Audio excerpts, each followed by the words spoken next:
viongozi wa Jumuiya ya Afrika Mashariki EAC na wale wa Jumuiya ya Maendeleo ya Kusini mwa Afrika SADC ni kama wameamua kulibeba swala zima la mzozo wa Jamhuri ya Kidemokrasia ya Kongo DRC kwa nguvu zote.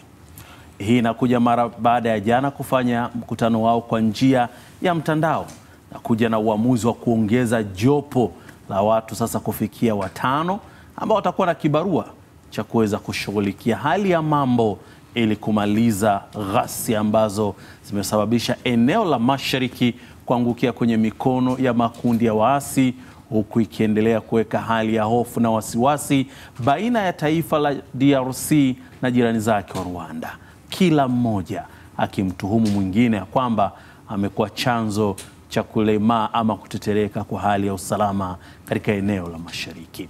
Tutatupia jicho uwepo wa jopo hilo, lakini pia namna ambavyo inaweza likaleta tija wakati huu ambako tumeona mara kadhaa mazungumzo baina ya vigogo hao wawili, Rais wa DRC Felix Tshisekedi na mwenzake Paul Kagame, kushindwa kuonana ana kwa ana.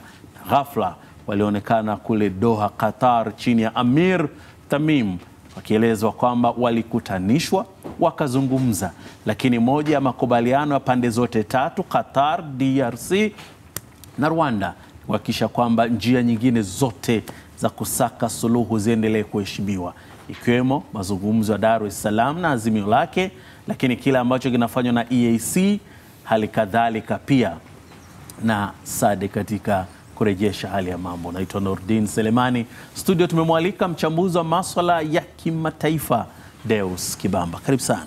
Nakushukuru sana. Kwema. Nashukuru. Nashukuru sana. Tuanzie hapa.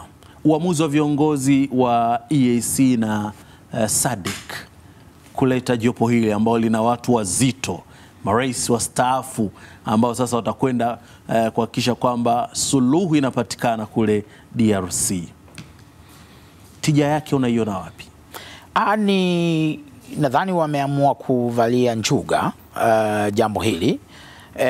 Imekuwa kama ni fedheha kidogo kwamba sisi ambao tuko kwenye ukanda huu tunakuwa kama tunaelemewa na migogoro inayojitokeza hapa.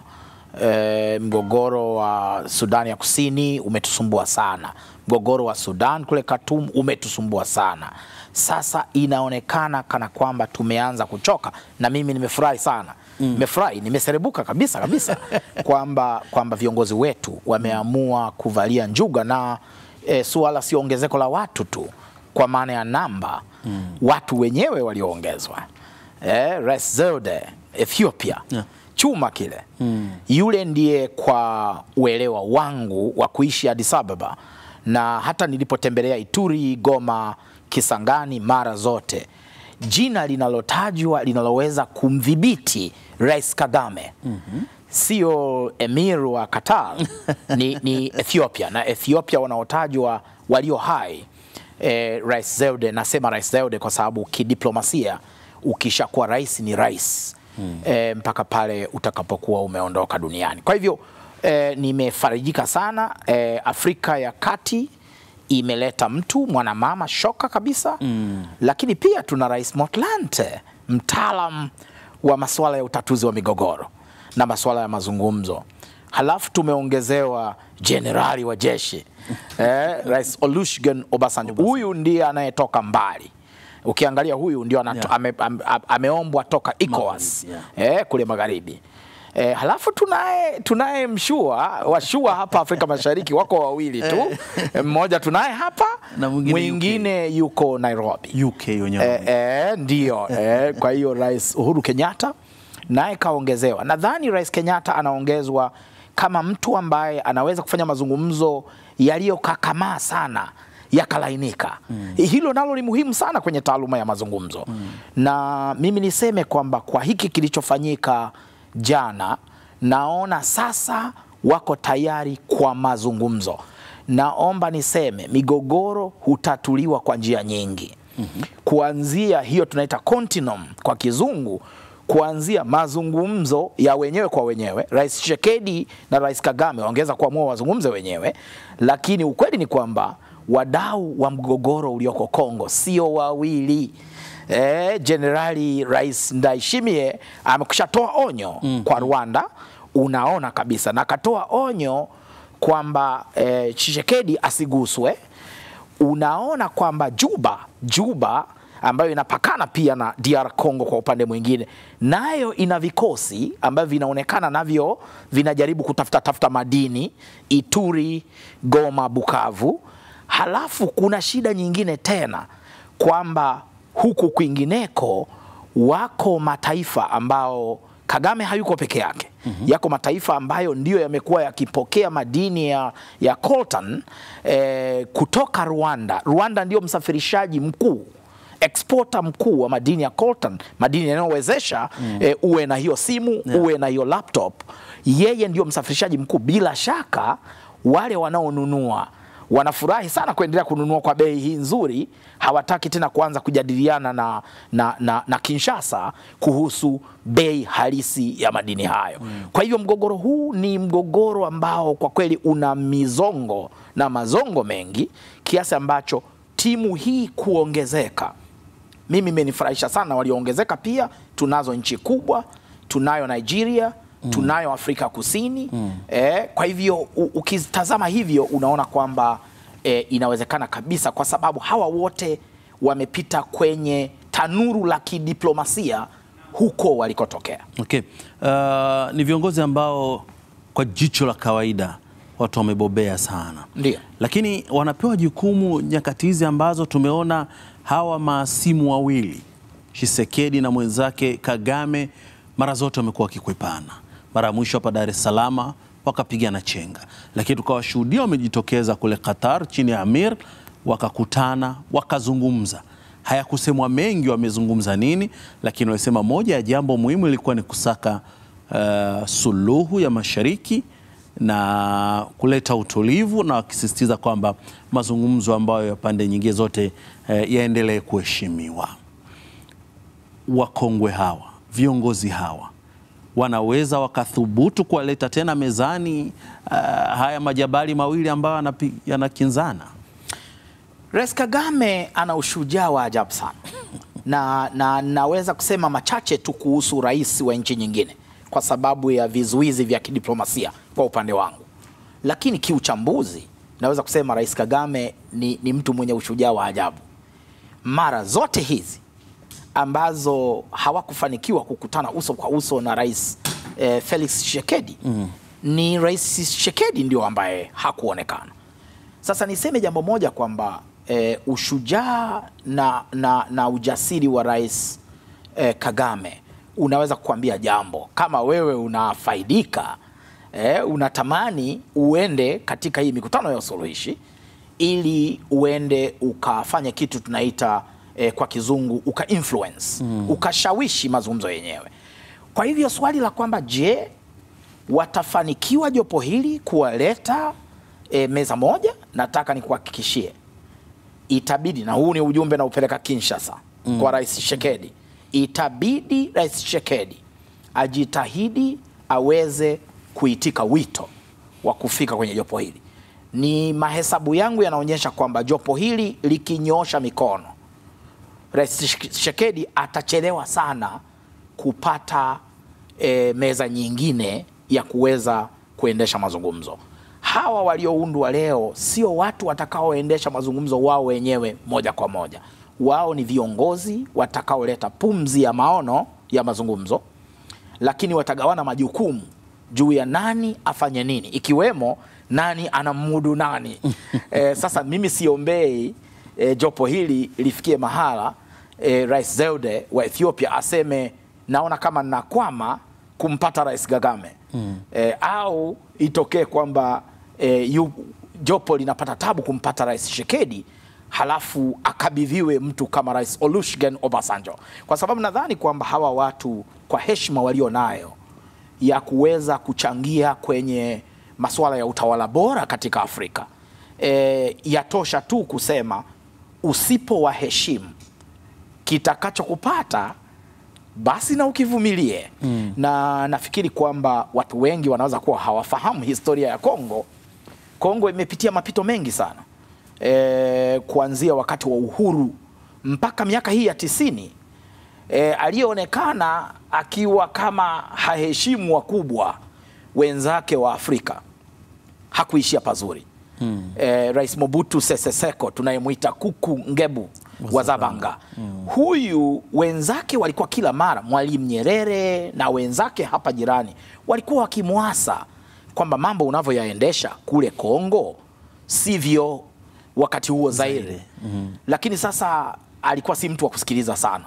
Uliona kilichotokea. Actually vikundi hivi, Kongo ina vikundi vingi vinavyopigana kwa silaha.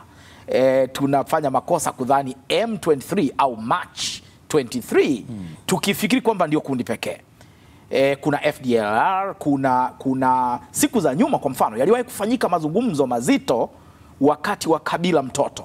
Kabila mtoto namzungumzia Joseph Kabange Kabila. Sasa Kabila baba ndio Laurent Desire Kabila.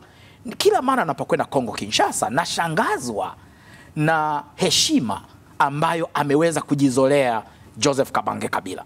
Na nilikuwa nafikiri na nafikiri itatokea hivyo, hawa miamba walioongezwa kwenye hili jopo hawatachelewa kuwatafuta na kuweza kuanza kuwahoji watu kama Rais Joseph Kabange Kabila ambaye yuko hai na ambaye katika hali isiyotarajiwa alituliza Kongo katika kiwango kikubwa sana. Lakini siri ilikuwa ni kwamba baba yake alikuwa ameonja joto ya jiwe baada ya kuwa amesaidiwa na vikundi kama vitatu, viwili vya Banyamulenge, kimoja cha Mai Mai na kingine cha March 23 katika sura nyingine ya awali mwaka 96, 97, 98.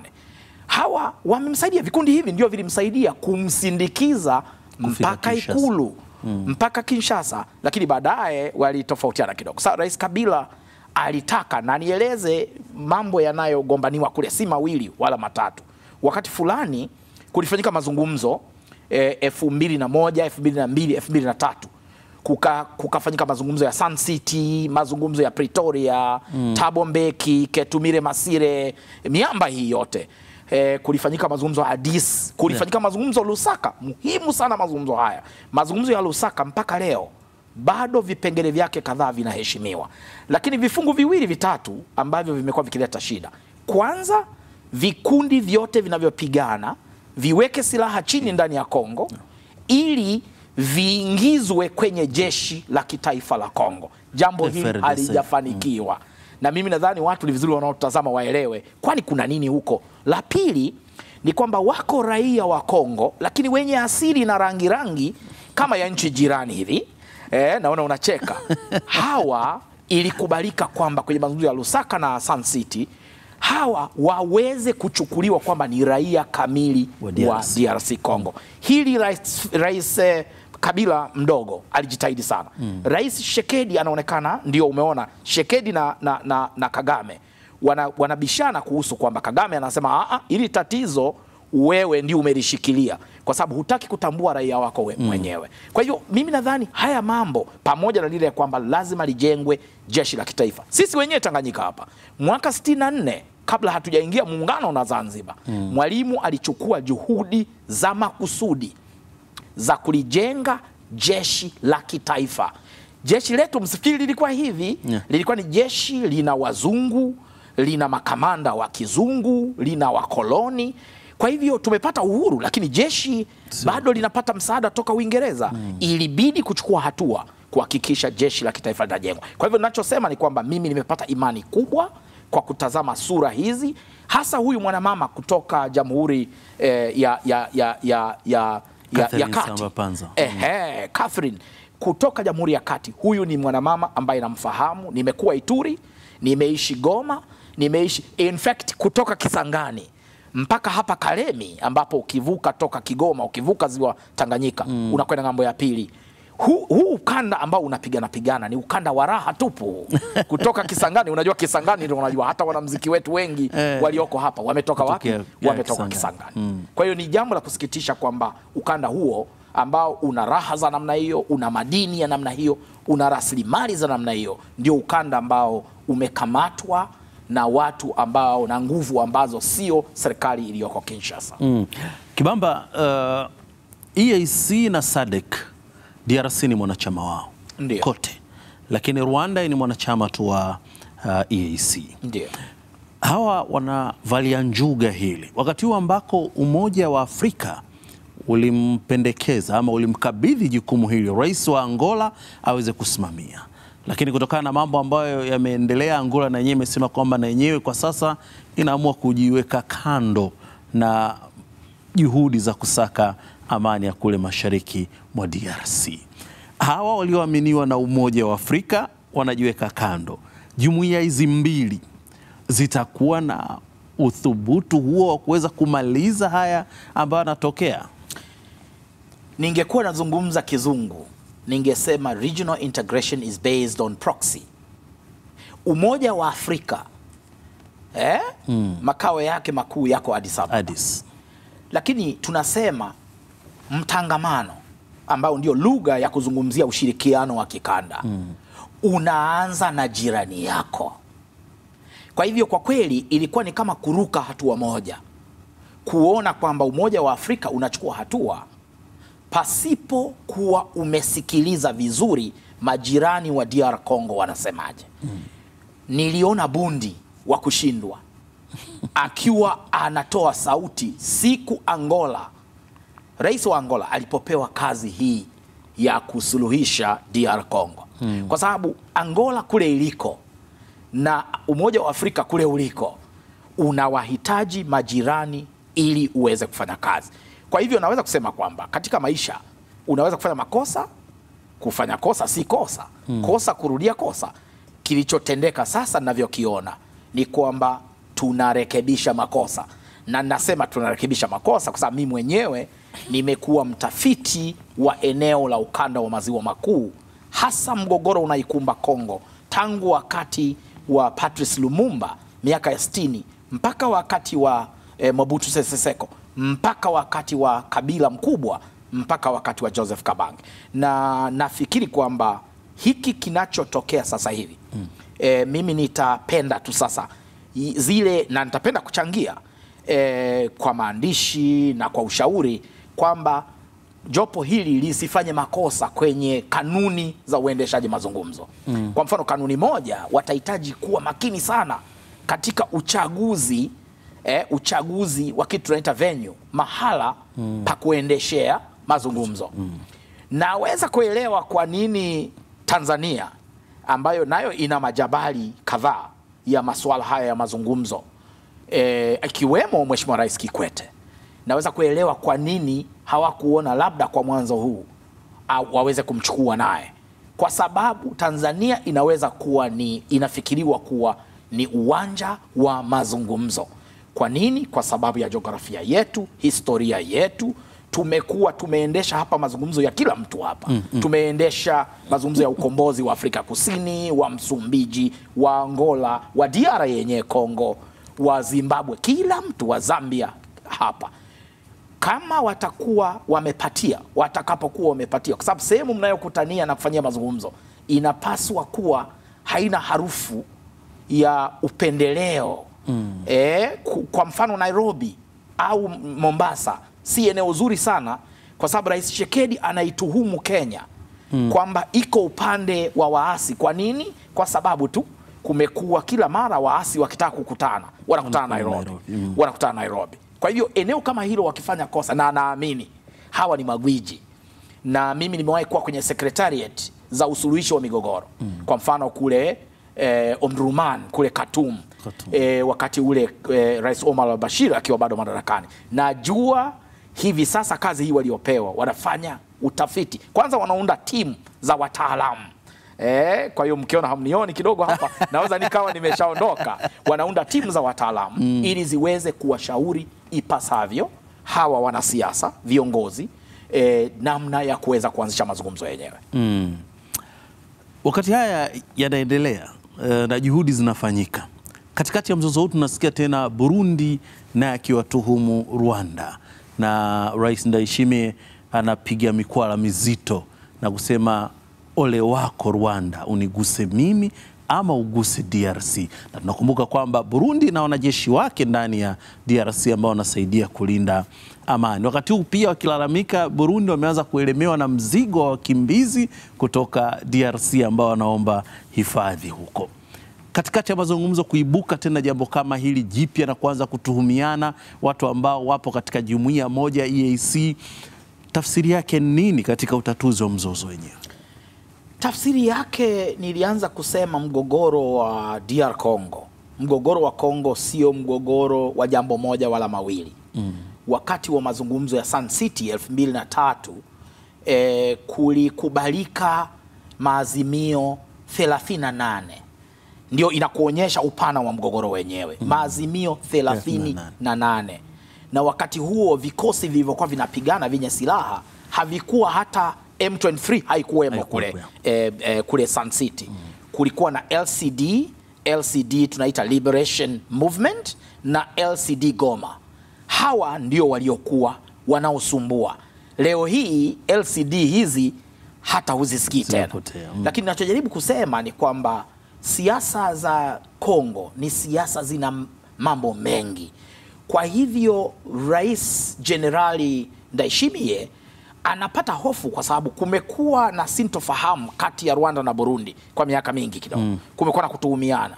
Sasa mgogoro huu kinachomtisha ni kwamba Rwanda tayari ina wanajeshi wanaopigana upande wa waasi ndani ya Kongo. Wamejaa kutoka Kisangani mpaka hapa Ituri, mpaka hapa Goma, mpaka Bukavu. In fact, wapiganaji wa M23 sehemu ambayo hawajapenya kabisa ni mpakani mwa Tanzania na Kongo. Kwa hivyo kwa mfano ukianzia jimbo la Katanga, kuanzia hii Kalemi mpaka unapokuja uje utoke ushuke mpaka Tunduma ambapo ni Zambia. Hapa ndipo kidogo unakuta waasi, kwa sababu kwa kweli huwezi kukaa hivi unang'ang'aa macho kwenye mpaka wa nchi yoyote na Tanzania. Utaondoka.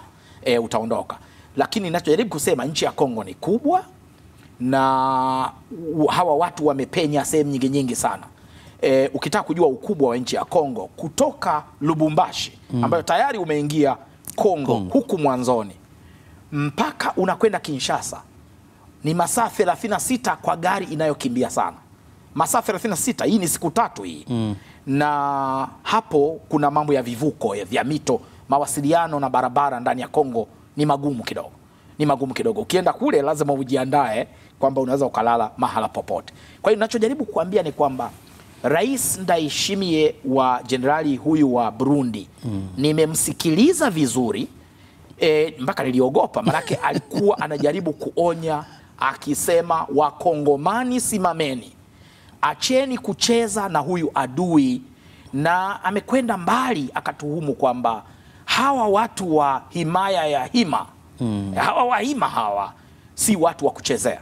Lakini anakiri kwamba kama Rwanda itafanya mchezo ama kuigusa Kinshasa, kuendelea kuigusa Kinshasa au kujaribu kuigusa Bujumbura, yeye anadai kwamba Burundi itajuta kwamba ni Burundi. Sasa ana nguvu kiasi gani?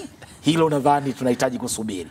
Lakini kwamba wakimbizi wanafurika kutoka hasa hii mashariki ya Kongo kuingia Bujumbura, hii kwa kweli hata ungekuwa wewe ni rais wa Burundi ingekuumiza kwamba sasa nchi yenye uchumi duni kama Burundi inaanza kufikiria, kwa sababu kwa sheria za kimataifa hawawezi kuwatimua. Na yenyewe Burundi imekuwa ni muombaji wa hifadhi kwa Tanzania, kwa nchi mbalimbali. Kwa hivyo vivyo hivyo na yenyewe inahitaji kuhifadhi wale wakimbizi. Maneno ya kwake Deus Kibamba, mchambuzi wa siasa za kimataifa ambayo tumekuwa naye kwenye Uchanganuzi hii leo. Tulikuwa tukitupia jicho mambo ambayo yanaendelea katika vuta ni kuvute, jasho la kumwagika na damu ikiendelea kutandawaa kule mashariki wa DRC, na juhudi ambazo zinafanywa na viongozi wa jumuiya mbili, Jumuiya Afrika Mashariki EAC na Jumuiya ya Maendeleo ya Kusini mwa Afrika SADC, katika kuhakikisha kwamba inamaliza mzozo wa mashariki mwa DRC. Nikushukuru sana Kibamba. Asante sana, nashukuru sana. Naam. Mimi naitwa Nurdin Selemani, yangu matumaini ya kwamba umenufaika na kufahamu kinaga ubaga kuhusiana na mzozo wenyewe, lakini na yale ambayo yanatarajiwa baada ya kuwekwa jopo la viongozi watano, marais wastaafu watano ambao sasa watakuwa na kibarua cha kwenda kuhakikisha kwamba wanarejesha hali ya mambo DRC, huku pia kutaka kuona mzozo huu na yale yote ambayo yamekuwepo kwa muda mrefu yanamalizwa na hatimaye wananchi wa mashariki mwa DRC waishi wakiwa na amani tele. Nite Nurdin Selemani, kutakie usiku mwema na kwaheri kwa leo.